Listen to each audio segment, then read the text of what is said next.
Председателем Союза политических и общественных организаций избран Аслан Бжания. В своем выступлении он отметил, что все эти организации объединяет одна цель. Целью Союза политических и общественных организаций является создание ситуации, при которой глава государства добровольно и досрочно сложит свои полномочия. Мы понимаем, что это требование, оно очень серьезное. Мы в полной мере отдаем себе отчет, с какими событиями это может быть сопряжено, но так сложились обстоятельства. Требования об отставке президента не носят, скажем так, не являются новыми. С такими требованиями последние 2 года неоднократно проводились массовые общественно-политические мероприятия под руководством блока оппозиционных сил. На пресс-конференции не обошли стороной тему помилования Лукава. На этот счет у оппозиции свое объяснение.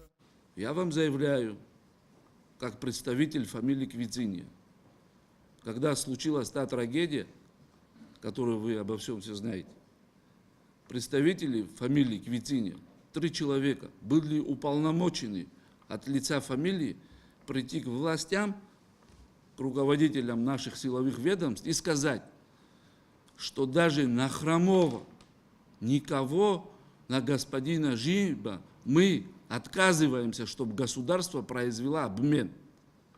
И была точка на этом поставлена. По мнению руководителя общественной организации «Киараза», депутата Народного собрания Дмитрия Атбар, создание подобного союза своевременно. Дмитрий Атбар участвовал в парламентской комиссии по рассмотрению факта передачи грузинским властям Георгия Лукава. По его словам, после заключения комиссии у него сложилось собственное мнение. Лукава не был обменен на осетин. Лукава не был обменен на Ажиба. Плюс то, что говорят, что президент имел право подписать, никто с этим не спорит, по Конституции он имел право. Но, во-первых, человек, который 1 раз уже был помилован, президент не мог помиловать его 2-й раз. Во-вторых, этот человек не отсидел 2/3 срока и автоматически не мог быть помилован.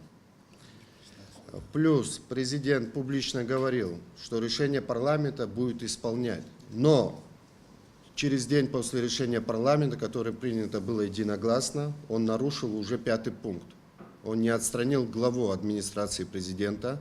Наш президент не обратился ни к своему Совету Безопасности, естественно, не обратился к своей комиссии, которая была создана при президенте Республики Абхазия и которая подчиняется только ему. Мой вывод, как члена комиссии, почему он туда не обратился, в саму комиссию по помилованию, потому что там четко написано все эти пункты, которые я перечислил выше. 2-й раз человек не может быть помилован, и ходатайства нету от этого человека. Никаких характеризующих данных по поводу этого человека нету. Председатель РПП «Единая Абхазия» Сергей Шамба отметил, что вхождение его партии в этот союз было обдуманным решением. Я уже 20 лет твержу о тех системных изменениях во власти, которые нужно сделать для того, чтобы парламент реально контролировал исполнительную власть. Пока этого не будет, мы сегодня имеем парламент, который создан для того, чтобы защищать президента, больше ничего. Я до этого несколько раз высказывался по отдельным вопросам, которые мне не нравятся, по поводу криминогенной ситуации, по поводу некоторых других вещей. А с этой ситуацией, которая связана с Лукаво, я не мог молчать. Меня это не может не беспокоить. Чиновники даже не понимают суть того, что написано в нашей Конституции. У нас написано, что мы строим демократическое государство, а президенты приходят и начинают править авторитарно. Вот и тут получается конфликт, который приводит вот к тому, что мы имеем сегодня в обществе, расколу, недопониманию, о том, что мы сегодня говорим, штурмовать здание или не штурмовать, как вообще об этом мы можем говорить вообще. Депутат парламента Рауль Лоло, руководитель общественной организации «Наш дом Абхазия», убежден, что необходимо предлагать обществу реформы. По его мнению, в первую очередь необходимы конституционные реформы. Нам нужна новая конституция, нам нужна адаптированная конституция с учетом реалий, которые сегодня сложились. Мы говорим о реформах, мы говорим о перераспределении полномочий, потому что это очень важно. Если это проходить не будет, у нас опять будут очень тяжелые и сложные выборы впереди, сегодня или когда бы они ни произошли. Вопрос отставки президента, он стоит по тем причинам, по которым здесь были озвучены и озвучиваются последнее время. президент не выполнил обещания, и его команда уже эти обещания не выполнит.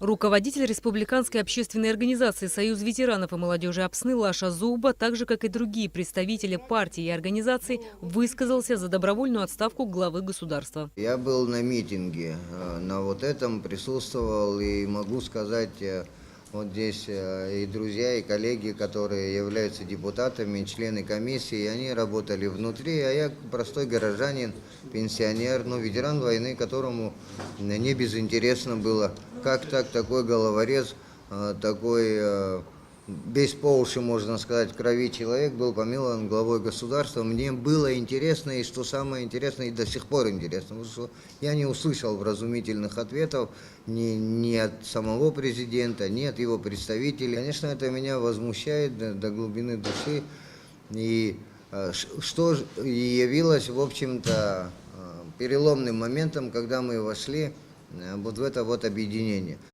Пресс-конференция длилась больше 2 часов. Ее участники высказали свою точку зрения о сложившейся общественно-политической ситуации в стране.